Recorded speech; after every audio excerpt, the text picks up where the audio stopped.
Welcome to the Listen Up podcast, where we explore hearing loss, communication, connections, and health.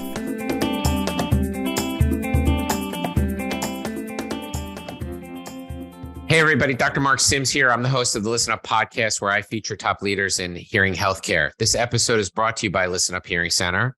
I help patients to effectively treat their hearing loss so that they can connect better with their friends and family and remain independent. The reason I'm so passionate about helping patients is because I lost my brother Robbie twice.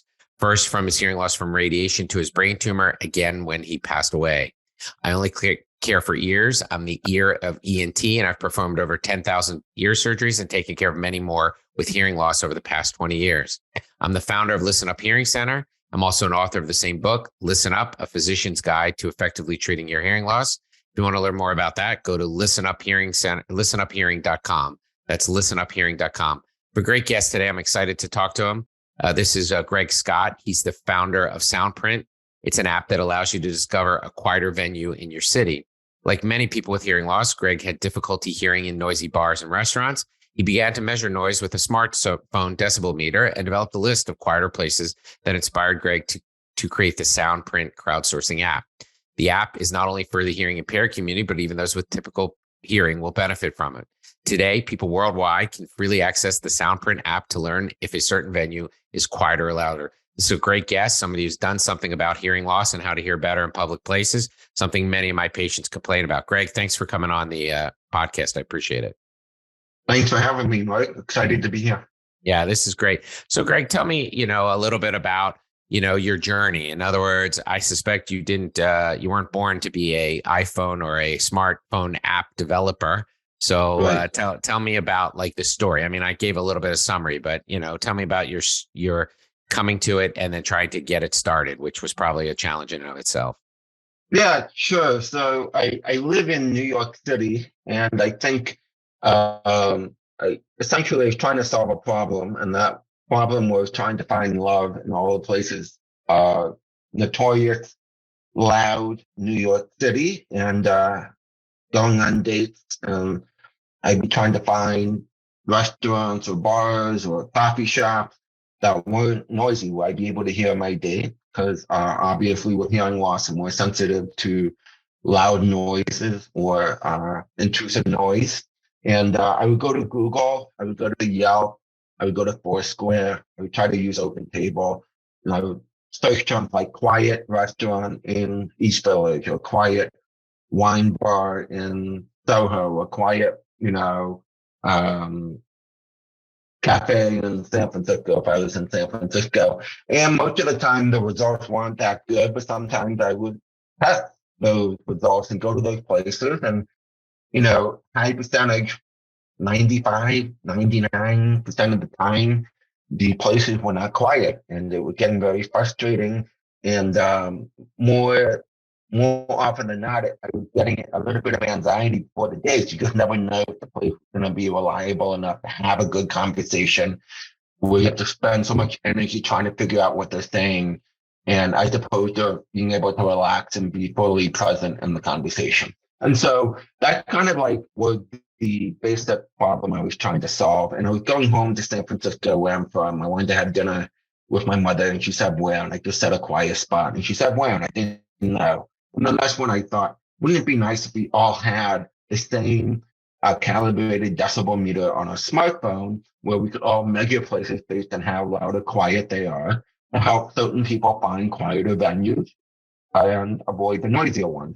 And so that's basically essentially how the whole concept got started. I do not have a tech background, but just started initially designing the app, and with the principle of just always trying to keep it as simple as possible, make it as user-friendly as possible, make it as easy as possible to get users to make a measurement and submit it to the database, so that everybody in the community can find and discover these places. That's to promote the quieter venues, that's to help people know which venues to avoid. And it kind of got started there, and started just sharing the app once it was finished with the hearing health community, the hearing loss, hearing health community, locally in New York City with the acoustics professionals that are located nationwide. Started in New York City. The user response was pretty fast right off the bat. Media picked up on it, and I think it's because we all have ears and we can all relate to the issue of a place maybe being too noisy and not knowing what to do about it, or not being cognizant of how excessive noise can affect a sensory experience, your ability to converse with somebody, your ability to connect with somebody. And so it kind of took on a life of its own. And we kind of do a city by city approach where once there's a lot of data, where users submit in a certain city, we collate the data, create a so-called quiet list of a certain city, and then use that to launch in that certain city. And we have about somewhere between 13 to 15 cities that have been launched. And then we have about 7 to 8 that are gearing up to be launched going forward. So there's a lot of positive momentum and growth with the app. So when you rate a location, how many sound checks do you want to have to make it? Is it one or multiple, or I know people go to a venue, they take a sampling, they submit it to you. Obviously, it's also based on time, I assume, time of day, right? Yeah. So the submissions, we call them sound checks. They're a minimum of 15 seconds each. They're time stamped by day of the week and time of the day. Ideally, I mean, in our world, we will take any sound check is better than no sound check. So we encourage our users to take sound check whenever they're out. In terms of an ideal sound check, is whenever the place that the user is patronizing is decently populated. Like if it's a peak hour and where there's a good number of people there that represent the typical audience of it, that's an ideal time for us to take the sound check, and gives us an ideal sense of what the sound level of the venue is. In terms of number of sound checks, again, 1 is way better than 0, so we will take 1. But in terms of us feeling confident and robust in the data, ideally we want at least 3 sound checks during a peak day or peak hour time frame for a certain venue. And different cities have different threshold. I mean, New York City is so massively huge, that, and it's so widely populated that the number of sound checks for us to curate for a New York venue to get on the list is a lot higher than in another maybe smaller city, whatever that city may be. So the other thing that helps a lot is a user can take a measurement at the minimum of 15 seconds and they select the venue. There's another screen that pops up that gives we ask the user for additional data. It's optional for the user to enter, but it helps us a lot. And they can give us a subjective interpretation of how difficult or easy it is to have a conversation in the venue. They can say how crowded or occupied the venue is. And so when we're looking at the data, if a venue is really occupied, if it's greater than 50%, and it's done during peak time and peak hours, that's a really good, robust data point. The other thing to think about is a place can be noisy, but can still be acoustically optimized for conversation. And we see that a lot in the data where maybe the objective sound level may be a little bit high, maybe 77, 78, even 79 decibels in some cases at a restaurant. But multiple users will say that the quality of the ability to have a conversation is really good or pretty average. So like there are some indicators you can do in comparing the data analysis that really helps us determine the quality of the sound level of these places. So that's really interesting, Greg. So like what would be those things that might make, I mean, just out of experience, what would be those things that would make it a loud environment, but it's good for conversation? Yeah, from a venue manager perspective or an acoustical design perspective of a restaurant, a cafe, a wine bar, even a church or a gym, it's basically one thing to think about is sound absorption material. So if you talk to people, who were dining out 30, 40 years ago, they'll tell you that a lot of restaurants, the main thing was to be a place for conversation. And if you looked at the aesthetics of these places, a lot of times they had a carpeting, they had upholstery on the chair, they had a tablecloth, maybe they had plants or drape that helped absorb sound. And what's changed a lot is now we have a lot of open kitchens, we have a lot of much harder surfaces, and we have speakers that are kind of permeate the room.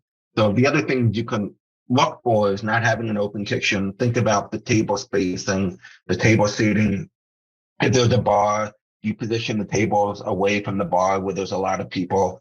Espresso machine, where you put the espresso machine. Also, how the directional position of the speakers. You could set up your speakers where a certain area of the restaurant or the bar is quieter because the music doesn't, it kind of avoids it a little bit. There'll be some surface reflection, but it won't be as intense in certain areas. So those are just a few of the things that can make a place a lot more acoustic friendly.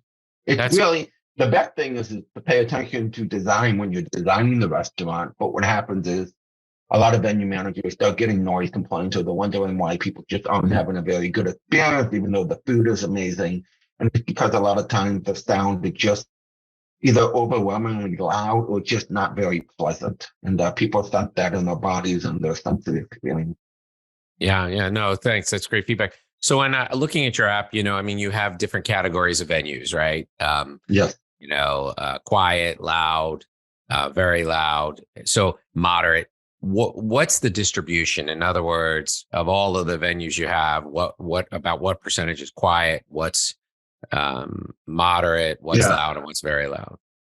So it's a very good question. When I initially started this app, one of the things I had assumed or was a little bit curious about was I thought there was going to be a very extreme distribution of people either making very quiet sound level submissions, which is 70 decibels and below.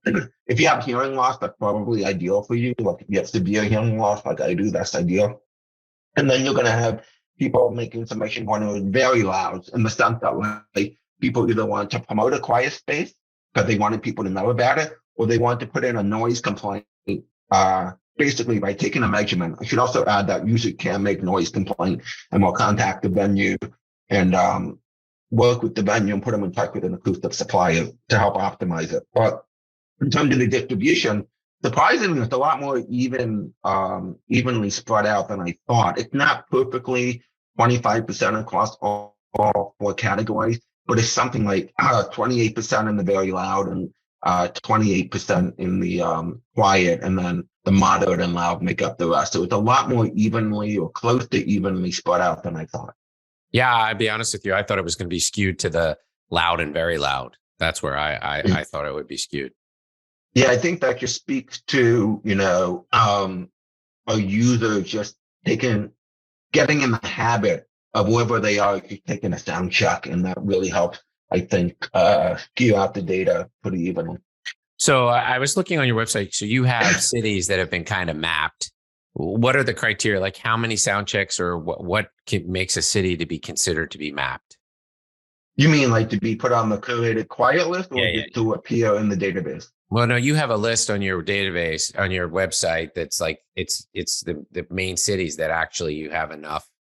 I think, you've had certain cities that you've gone and done it for more so than others. Am I wrong? Your quiet list, I guess it is. Yeah. So Okay. So I think it's important to make a distinction. Okay. Any city, user can make submissions and do search for places in any city that exist. If there's a user in your city who's made one sound check and you are within close proximity within the filters on your app, on the search function, you can see the sound level in the venue that they've submitted for. Sure. And so there are some cities that have hundreds of submissions, but they just don't have a quiet list yet. And the quiet list represents basically us doing data analysis, running through all the data that is searchable. Every user has access to from the search function. But selectively curating the quiet list of places we feel quite confident based on the data and some ambassadors we speak to and following up with the venue that these cities are reliably quiet. So these venues on that certain city list are reliably quiet. Ideally, it really, in terms of a threshold, it really depends on the city size. So for New York City, for example, every venue had to have, like as I mentioned on an earlier part of the call, at least 3 sound checks during prime time days and hours that were quiet or moderate sound level, Sure. or that were recommended to the quiet list by users. So that was a criteria for us to even consider the venue being placed on the quiet list. And for us to consider a city, ideally we like to see cities that have somewhere at least, 500 to 600 sound checks taken over time. And that may sound like a lot, but it's actually quite easy just to have a number of power users who, over a span of several months or even just within a span of a year, all of a sudden, a certain city is eligible, and then we'll start looking and combing through the data. And there's, plenty of cities that already have more than 500 to 600. So it depends where you are, but if you're in a metro city, Phoenix, Tampa, Denver, Toronto, Vancouver, Seattle, Portland, I would put the threshold somewhere between 600 to 700 sound checks total. Just so you have a good size and a quiet list that represents the size of the city. Or a smaller city, less so. It could be anywhere between 200 to 300. It really just depends on whether the city has been pretty well mapped out yet. By mapped out, I mean a good number of the venues have been sound checked. Right. Well, I'm going to tell you, I mean, I love the app. So one of the questions I have for you is how did you get it developed? In other words, you said you're not a tech guy. So how did you, even getting an app built seems to be. So that was a very interesting process. Excuse me, I'm just coughing a little bit. Well, basically, I remember once I had the idea, I just took out pages of paper and just in my head wrote down on what I think the app should look like, every single function. Right. And it was a PowerPoint deck of something like 80 slides. And I just did some research and I looked up mobile development shops that did both like design and they did the tech stack development. So you want the user interface and the back end, right? You want both. Yeah. Right. And so, and I had a relationship with, the shop that I ended up using, and I learned a lot through them. They were very good. They were very educational, taught me a lot about it. And that's how the app initially got developed. And I did that for maybe a couple of years. And then through a lot of the press that SoundPrint was getting, there was quite interest from people either who had a similar idea or who wanted to work on something similar. And our CTO, great CTO, reached out to me and said he was interested. And so over the course of several conversations, he came on board. And so now we have an internal CTO who does all this stuff and all the development. The app is free, correct? Correct. So who pays all these people? Well, I'm self-funding the app, and then we also generate some revenue through sponsorships. I'll pay for operating costs. Well, that's great. So it really is a passion project, not a business undertaking for profit. Well, it had a huge social mission component to it because we generate all the data that we're using. We aggregate the data anonymously and share it with public health researchers, such as the World Hearing Forum, which is part of the WHO, the World Health Organization, or any noise pollution researcher. We're in the process of sharing our data and doing data analytics on novel data insights about sound that nobody else is doing. So that's the primary social mission. And then we look for ways to generate revenue to do the operations of the app. So, yeah. No, that's great. It's really wonderful. I'll tell you, I thought about something like this probably 2014, 15, but you did it. I didn't. So, the idea is great, but somebody who actually brought it to fruition. And that's one of the reasons I'm so intrigued by it, because I think it's a great idea for people to be able to know where all these sounds are. So. Yeah, thank you. It's a very unique field to be in because there's not a lot of people doing it. It's very hard to generate interest in something that a lot of people don't think about in terms of hearing is invisible. Like even the disability of hearing loss itself is a invisible disability, but Correct.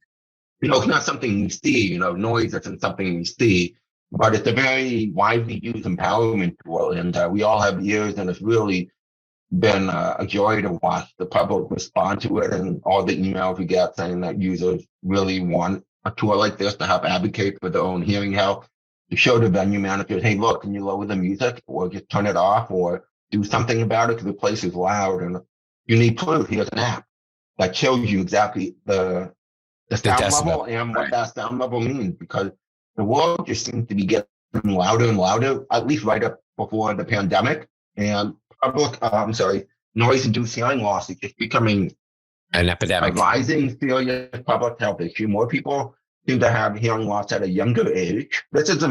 I'm not basing this on a study. I'm just basing this on my own observation and conversation. No, but the studies confirm exactly what you're telling, that there are people in their 20s with nerve hearing loss from noise, right? And so.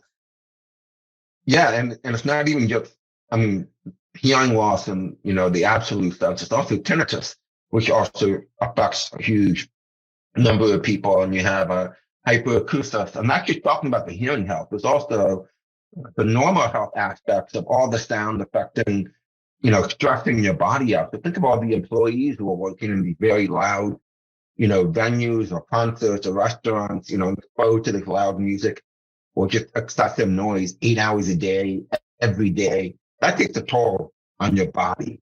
And one thing I like to tell people is next time you're in a noisy place, just to get a sense of internalizing the effects of excessive noise on your body. Pay attention to how your body feels right when you leave a venue. All of a sudden, you'll notice your shoulders will relax a little bit. You just feel like a 2-second piece of calm. And people are very familiar with this, but I'm not sure they completely are cognizant of linking the effect of all the sound energy and the cumulative effects on the body over time. Yeah, I think you're spot on.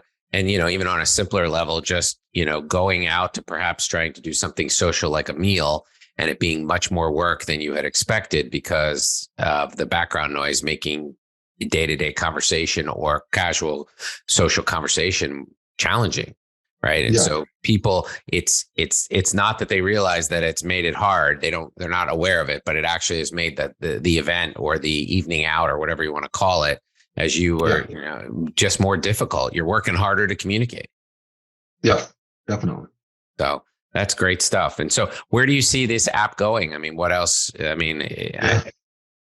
right now, the first phase of the app, like very high level, has been getting users, getting the brand awareness about SoundPrint out. It's, getting more data. The more data that users, submit through the sound check, or at any venue, at any time of the day, whether it's a gym, a retail store, a hotel, a water park.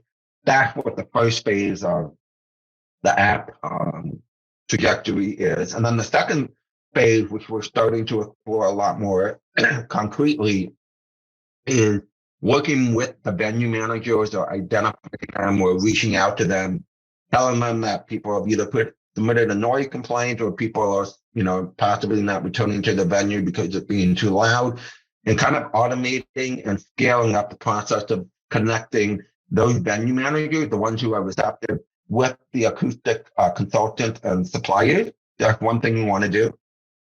Scale that up.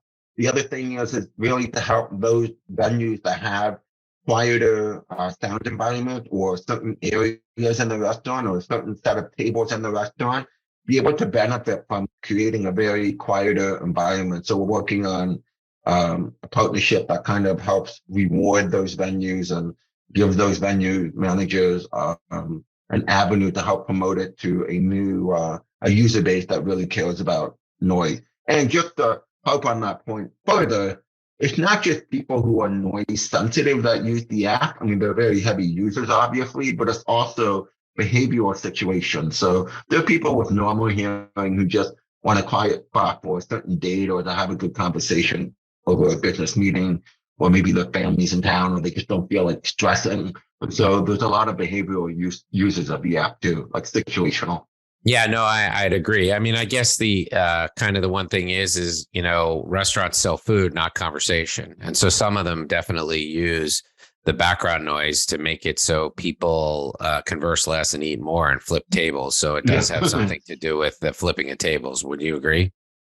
Yeah, yes, but restaurants are also a place for social conversation. It's a place for connection as well I for many agree. people. And so I do think there's a big underappreciation for how sound can really frustrate that experience.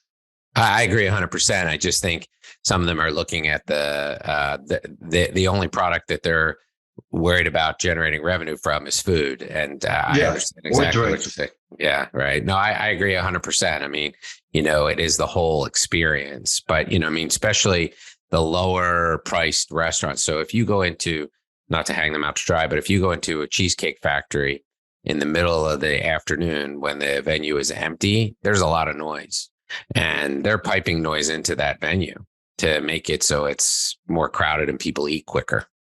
Yeah, I've I've heard about these studies that encourage these venue managers to ramp up the noise, to generate more turnover and generate more sales. Um, you know, but I also was surprised when there was an acoustic consultant who told me that there's one, I'm not going to name the retail store, but the one very well known retailer that would crank up the music to keep the parents out, to keep the teenagers in. So that was really interesting. And people were making noise complaints, and the management of that retail store was said, no, the purpose of this is to keep the parents out and get the teenagers in, and we're not changing. So. Oh, that's interesting. Well, I mean, I guess if it's consistent with their business model and it doesn't discourage it, but certainly you and I aren't Yeah. going to likely to be going in there. So that's their law. I don't know if it is their loss, but I understand what you're saying. So, well, this is really impressive. Is this what you do full time now, Greg? Yeah, it's full time. Well, it's part time, but I put in a lot of full time hours in it. Yeah, So I'm working all the time. Yeah. So in other words, this plus something else, but this is a full time job in and of itself. Yeah. Yeah, that's great. So, well, I mean, I very much appreciate your efforts and I admire you taking it to fruition and really doing something that I think has wonderful utility across literally the world for this type of data. I just think it's great. I have used the app to sample and look around and it seems accurate. I was wondering, there must be some way you analyze your data when a place goes out of business. Somehow you must know like that it doesn't exist anymore and take it off of your database. But I assume that's just. Say that again. If a place closes, Yeah. I assume. Yeah. So that is an automated process. So we use a third-party API. It's like a Google Foursquare or like a Yelp API that is their entire business is basically generating location-based data and offering metadata associated with it. A lot of times they will mark whether a venue is closed. But that doesn't always happen in the app. So there are times where a place is Rated closed, but but not it still open. appears on the app. But oftentimes it's because the API that we're using, which relies on users to crowdsource the information, There's lag. haven't told the location service that the place has been closed. So sometimes we get we'll either delete the venue ourselves or we'll educate the user, or we'll just do it ourselves to notify the third-party location service that the place has been closed. This is great stuff. I mean, I really appreciate the work you're doing. Really amazing, Greg. So, Greg, tell me, what's your favorite sound? You're in the enabling people to hear in busy restaurants and bars business, but really, what's your favorite sound? I think I know it quite well. It's usually when I'm traveling on the road and I'm in a restaurant and I'm thinking to myself, wait, there's something missing here. Because I live in New York City. So I'm like, there's something amiss here. What is it? Like, am I not hearing well today? Like, what is it? I'm like, oh no, you just happen to be in a quiet restaurant, and a lot of certain cities just happen to have a lot more quieter restaurants. And so that's my favorite sound, basically. That's right. So the lack of sound is your favorite sound. Yes, pretty Yes. much, very much. So, Greg, where can people find this app? I assume it's on the App Store and Google Play, but where do they get it? Yeah. So it's on the App Store for iPhone users, and it's also on the Google Play Store for Android users. The one thing you should know about the Google versions is that the Samsung mainstream models have objective decibel meters on them. But a lot of the non-mainstream Samsung, like maybe the Notebook or like the other non-Samsung phones, like the Google Pixel, the LG, those types of phones, those are very difficult to calibrate. They're very resource intensive. And so some of those models, and some of the people listening to this have those non-Samsung Android phones, you're going to get a subjective input where you just basically tell the user what you think the place is loud or noisy. We're allowed to have an objective decibel meter on some of these phones, but the issue is that a lot of the software isn't standard across the Android ecosystem, and the hardware isn't standard. So you have different hardware microphones and different types of phones. And so to make it accurate, one, it's a very tall task, and then two, to make it the same accuracy, roughly or approximately, across all the Android phones, it's very difficult. So it can distort the data. So for the time being, some of these phones have subjective data, but we still ask users to input the data, even if it's subjective. But most of the users have Samsung or iPhones. Okay, great. That's awesome.